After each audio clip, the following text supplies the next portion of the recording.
Hi, I'm Andy Weibel, and welcome to Timely Topics. Today we are talking about the Global Awareness Festival here at Muskegon Community College, and our guest today is Kathy Tosa. Welcome, Kathy. Hi, thanks Andy, thanks for having me. Well, great. Now, first tell us a little bit about yourself. You teach history, German, and what else? I'm the international coordinator here at the college, and I was originally hired. I started as an adjunct teaching German, but my degrees are in history, in European history, and so I was able to do both of the things that I really love. Well, great. And unfortunately, you're retiring this year, right? Yeah, this is my last semester. I mean, I guess fortunate for you, unfortunate for us. Well, I hope you enjoy the last semester, and you're going out, in a big way here with Global Awareness Festival. How many Global Awareness Festivals have we had? Well, this is an annual event, and gosh, I should have looked to make sure, but it's somewhere in the neighborhood of 14 or 15, something 14. like that. Wow, so about the year I came, I think it started, evidently. Yeah. Well, neat. The Pacific Rim is this year's area of focus. Right. It's a pretty big swath of area. In the past, we've had like the Middle East, Eastern Europe, little smaller areas, but this is pretty big. How did you choose the Pacific Rim? Right. Well, you're absolutely right. We have visited Africa and South America and Asia, and we never got to Australia and New Zealand and all those interesting islands in the Pacific. And so I thought, well, maybe we should try the Pacific Rim. And the more I looked about it, the more interesting it became. And it offered us all kinds of opportunities to bring in geology and volcanoes. And we happened to have a planetarium show about supervolcanoes. And so there was all sorts of new things. And so we kind of opened it up to the Pacific, the whole Pacific Rim. But we're focusing with our countries, our focus countries, are sort of down in that southwest quadrant: Indonesia, Thailand, New Zealand, Australia, and Tonga. Wow.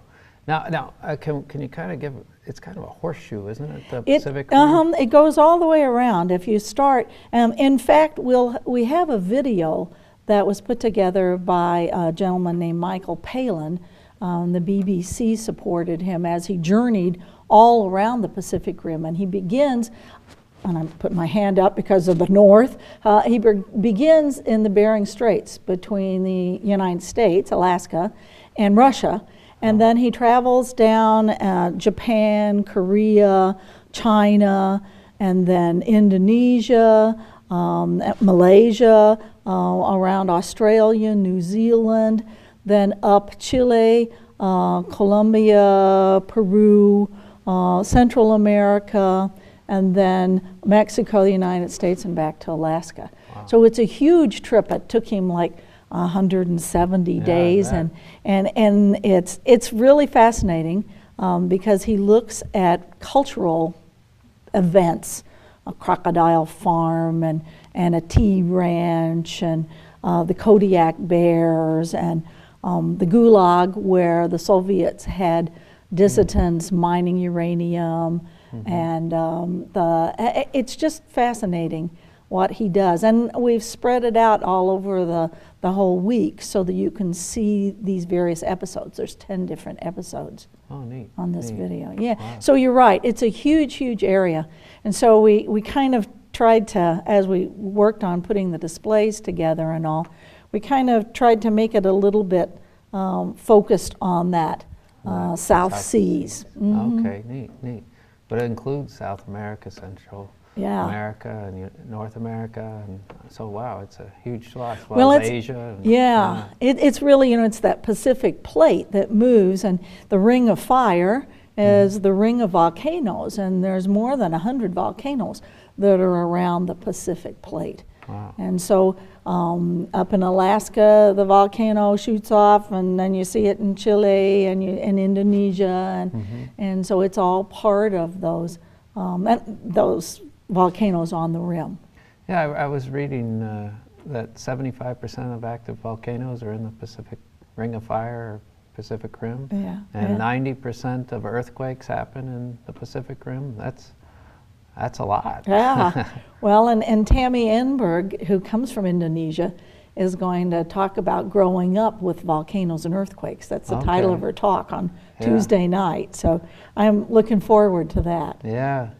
My partner's from the Philippines, which would be part of this. Sure. And they have volcanoes, they have earthquakes, they have tsunamis, that result from that. And so they're inundated all the time by this specific, Well, my son lives up in Anchorage, Alaska, and he's a cartographer up there. He makes maps, and he's going to Skype in and talk about the volcanoes in Alaska, which we usually don't think about. But he said, first or second year that he lived there, they had an alert that you were supposed to cover your cars because the volcanic ash, of course, destroys the finish on your car. So you had to protect your car if it wasn't in a garage. Wow. Never thought about that. Yeah, I didn't either. Mount St. Helens, when I was a kid, I remember went off. That's part of the Pacific Rim too, yes, right? that is.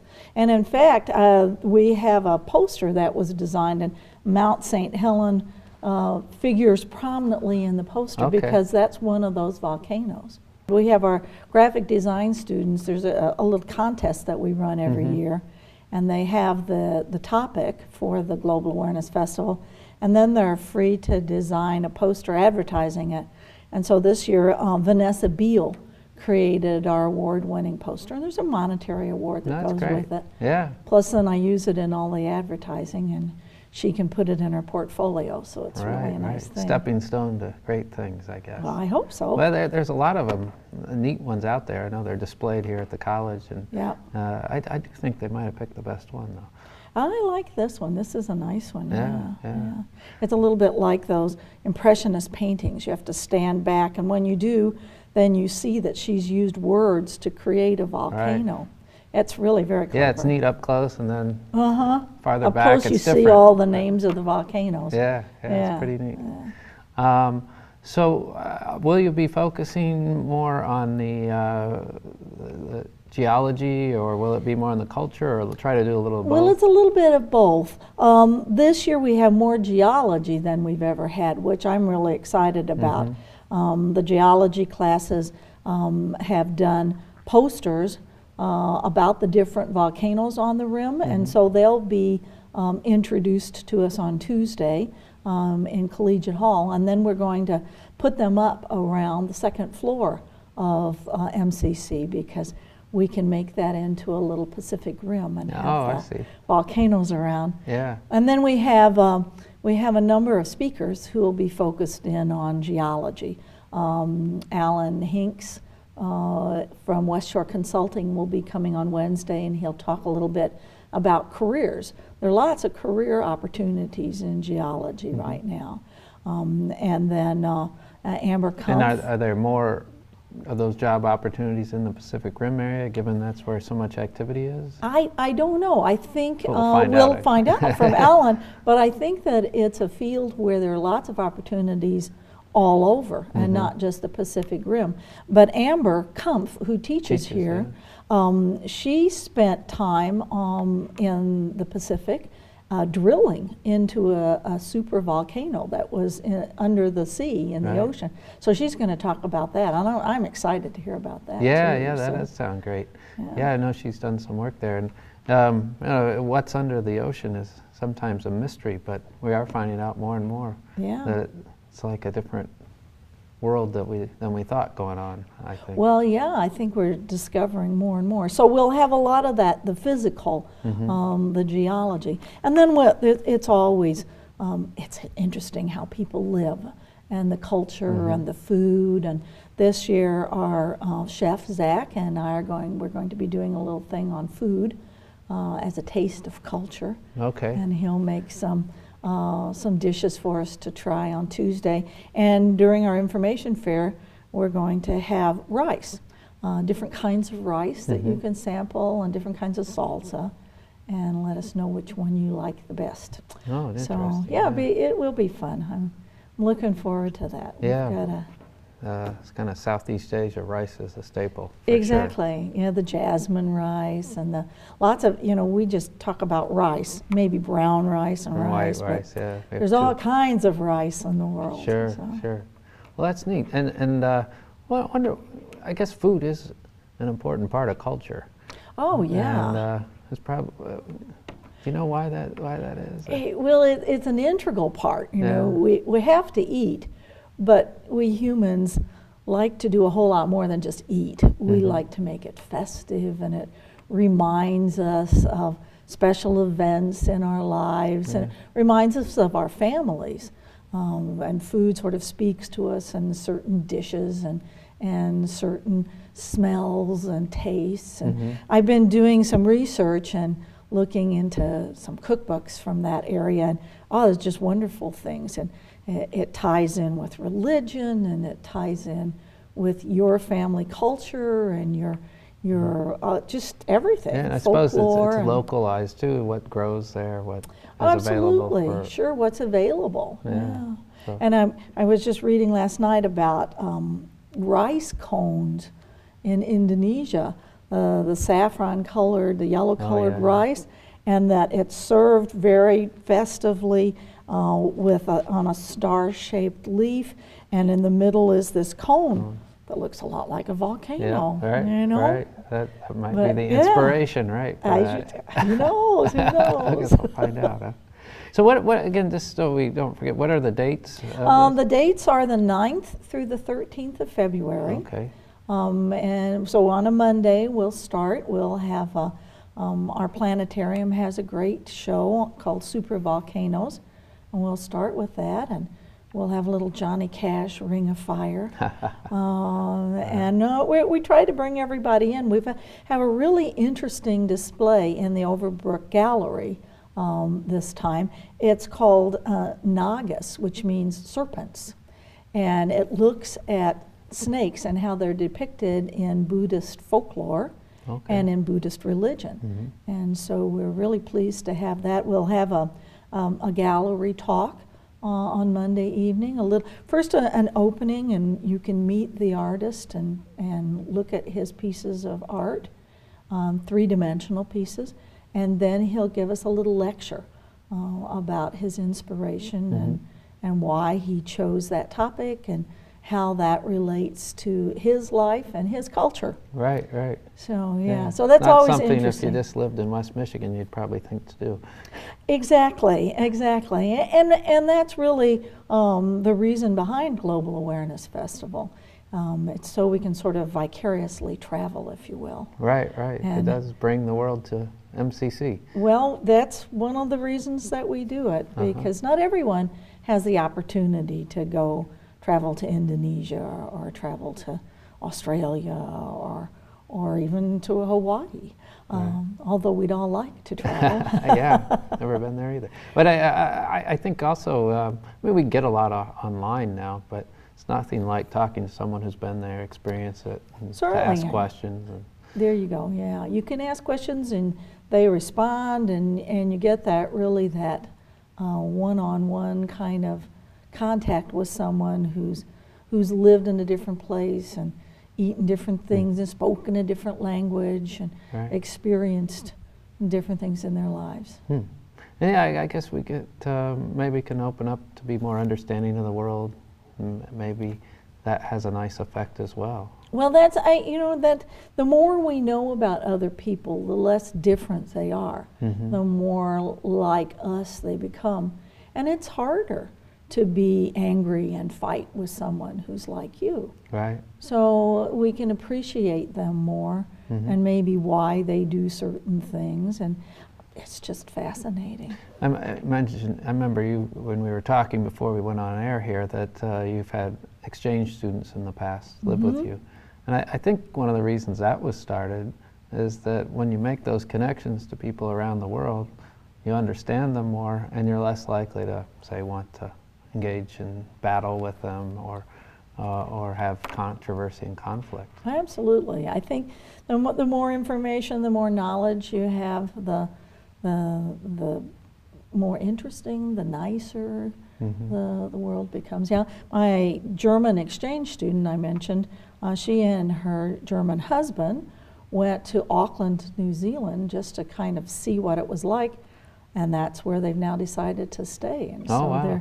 So they're right there in the Pacific Rim. Huh? They're in the Pacific Rim, absolutely. Yeah. And my son married an Australian and will be leaving right before Global Awareness Festival. He's going to Australia, to Adelaide. Yeah. Neat. So you have personal connections right there as well. Interesting places to go visit. Yeah, when you're retirement, I'm sure. Absolutely. Okay. So what are some of the other events that will be happening? One that I'm really looking forward to is David Takitaki, who's going to be talking about life in the South Pacific island of Tonga. His father's from Tonga, and he spent much of his childhood in Tonga. So he's going to speak on Thursday afternoon for a cultural geography class, and then again in the evening. So we're going to have some hors d'oeuvres from that area, because food is part of culture. Sure. And then David is going to share with us his reminiscence of his father and the way his family grew up, which is going to be a whole lot different from my German family. Right. So that's always what makes it really fascinating. Sure. Wednesday is when we have our Global Awareness Festival, our information fair, and the global topic investigations. And we'll have a number of people coming in, somebody who's been diving in the South Seas, and so we'll see some underwater footage and some fish. And beautiful, yes. Oh yeah, gorgeous. And then someone who just came home after having spent a month on the South Island of New Zealand. And that's where they filmed all those Lord of the Rings movies. Oh, okay. And so that's the sort of the landscape that Anne is going to take us on a hike through. That should be really fascinating. We'll hear about the Alaskan volcanoes.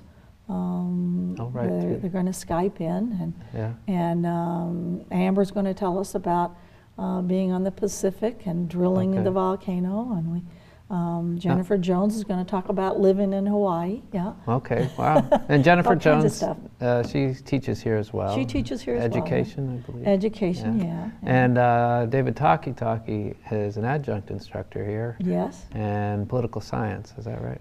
Yeah. And David's a very intelligent person. That's an understatement. And very. You may have seen him on. He's probably MCC. been on television. Yeah, he's been on this channel right? a lot. So, yeah, he's wonderful. I highly recommend people to go see him. Yeah. We have a lot of wonderful resources here in West Michigan, and I'm just lucky enough to be able to pull them together into an event like this. And everybody kind of jumps on board, and we're just now today, I saw that we're hanging the flags in the hallways. I saw that as well. Yeah. It is if people haven't been here, it is a really neat thing to see, is just to walk around and see all the flags from around the world. And they're nice now that you have what country each one is. First couple of years that wasn't there, and I was wondering, all right, get online. Where's this flag from, exactly? But that is neat. Very brings some great color to the school. Absolutely. And it's interesting. You got the map there, and you can kind of see where the country's located. And pretty soon Zach will be making food for us. And Wednesday and Thursday he's going to have a hot meal from this area. And we have hors d'oeuvres at most of our receptions. And so. Okay. And it's open to the public? It's open to the public. Everything is open to the public, and it's all free. You're welcome to come. It is posted on our website, so you can get the exact times and locations for all of the events. Most things, we have the 2 evenings, well, no, I guess we have 3 evenings. Monday evening is the art, and Tuesday is Tammy talking about Indonesia and the earthquakes and volcanoes, and Thursday is David Takitaki and talking about Tonga. And then it's during the day, so anyone is welcome to come out and settle down and learn something new. Right. And, you think this will continue after you leave? I hope it will, because I think that here in West Michigan we tend to be very homogenous, and maybe that's changing. But I would like our students at this time of their life, when they're experimenting and taking different kinds of classes, your philosophy class or my history class, that they're kind of learning things and bringing information together in their own minds and for themselves. And I'd like them to have these opportunities to see how other people live and what other, who knows, where they might end up. My daughter ended up in Singapore working there and met an Austrian and now lives in Europe. So go figure. Your kids are all over, aren't they? My kids are all over, and and people can be all over in today's world. Yeah. It's like Sandra, who came from Germany and now lives in Auckland. So it's you're just limited by what you're willing to risk and where you're willing to go. Yeah, and there's a lot of interesting places in the world. So I think that's neat. I know I got to go with you to Germany on do a German trip, and that was a very good experience. I hope to go again sometime. But I remember with the students, the first day we were there, they said, "Okay, for lunch, go wherever you like, just be back here at a certain time." And it seemed like a lot of our students ran to McDonald's. And it was kind of like, what? But I think there is this sometimes reluctance to go outside your comfort zone. Yeah. So I hope people, come and try to step out of your comfort zone a little bit. Well, and this is a really safe, easy way to do that. I know when we take bus trips to Chicago, one of my cautions is you can go eat anywhere you want, but not someplace that you could find in Muskegon. You have to try something new or different. And when the college has this exchange program to Germany, and then we also have an exchange program to Belize, which is in Central America, something that really is a wonderful opportunity for our students to go in a very safe kind of a situation to experience a different culture. And I hope it just whets their appetite. Right, to do more, to go on the German trip. Exactly. And to go on, we have a Belize trip as well. So. Yeah. Well, I often get emails back that say, my first trip was to the Christmas market in Chicago, and now I'm studying Chinese, and I'm going to China in the fall, or I'm going to Japan, and I'm teaching English in Japan now. And so, that's great. That's great. Sky's the limit. Yeah.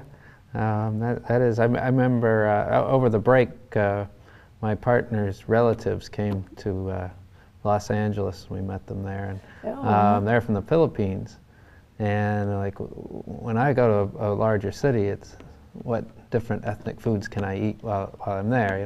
Like, well, should we go eat? We're going to eat Ethiopian while we're there.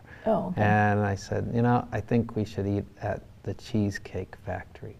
And my partner said, I don't think I can eat at the Cheesecake Factory. We can eat the places like that. And I said, yeah, but they've come here. They want to eat at an American restaurant. So we went to the Cheesecake Factory. They were very happy. They couldn't believe the big portions, Oh, yes, I know. Well, when the Germans, we have that German exchange program, and we go there in May, and they come here in June. And that's what they want. They always want to eat a steak. Because for them, American food, hamburgers, and steak. And so that's always, we always make sure we eat hamburgers, and that we then also go someplace where they can eat steak. Right. Yeah. So see, food and culture. Right. A little, but it's neat that they're willing to try American food, and we're neat when we try the Indonesian food or whatever it may be. So. See, when they come to West Michigan, they need to eat perch, and they need to eat, if they're a little further north, they'd have to have pasties. Right. Go to Russ's. I don't know. Maybe not. Maybe. Get a little asparagus, local taste. Asparagus. Blueberry pie. Well, I remember with the family I stayed with in Germany, when some of them came here, they wanted to eat our green asparagus. When I went there, I ate their white asparagus. So and it tastes a little different. Yeah, it is a little different. So I don't know. I think I still like our green, but it was good to experience the white asparagus. So, yeah. Okay, can you remind us again of the dates? February the 9th through the 13th. Okay. All week long. All the events are free. Anyone is welcome to come. You can come and try some of the food that you'll have to purchase, but everything else is free. There's a planetarium show, there's short lectures, there's long lectures, there's videos, and then there's also our evening presentations, a little bit longer, a little more formal. A busy week. We'd love to have people come, absolutely. Oh, come great. and enjoy. And it's on our website and portal if you're a student here. And so, yep, on portal. We just put it up on the website today, so great. It should, all the information is there. We'd love to have you. And I even brought, see my little koala? Oh, yeah. Yeah. He comes actually from Australia. Isla, my daughter-in-law, brought him. Wow. And passed him out at the wedding. So I have my Australian koala. And they eat up high in the trees most all day long, right? Don't they? Yeah. Now I'm trying to remember what they eat. Little bamboo, green, isn't it? I think it's... Is it bamboo? No, eucalyptus. Eucalyptus, that's what it is. They eat eucalyptus, and the bears in China, they're the ones that eat the bamboo. Okay. Yeah, and they have... Bears. Pandas have this little way. They've got this thumb-like thing that they scrape it and eat it. Yeah. Pretty neat. I was just watching in the news, and Australia is having big forest fires, and the little koalas are clinging to these burning trees, and they've burned their hands, and now people all around the world are knitting them little gloves. Well, that's a cool koala. Yeah, okay. So koalas. So come to Global Awareness Festival. All right. The Pacific Rim, the Ring of Fire, February 9th through the 13th. Great. Thank you for being with us, Kathy, and thank you for all your years at MCC. How many years was it? Or is my goodness, since 1989, I think I've been full-time. Wow, and then prior part-time? to that, early. Wow. Yeah, part-time. Well, we've been lucky to have you. So good luck. I've enjoyed it. Oh, good. Well, and good luck in retirement and thank you. Finishing up with the Global Awareness Festival. Yeah. And thank you, everyone, for being with us on Timely Topics. We've been talking to Kathy Tosa. She is an instructor of German and history here at Muskegon Community College and is in charge of the Global Awareness Festival, which will be the second week of February. We hope you all can make it. Until next time, have a great day.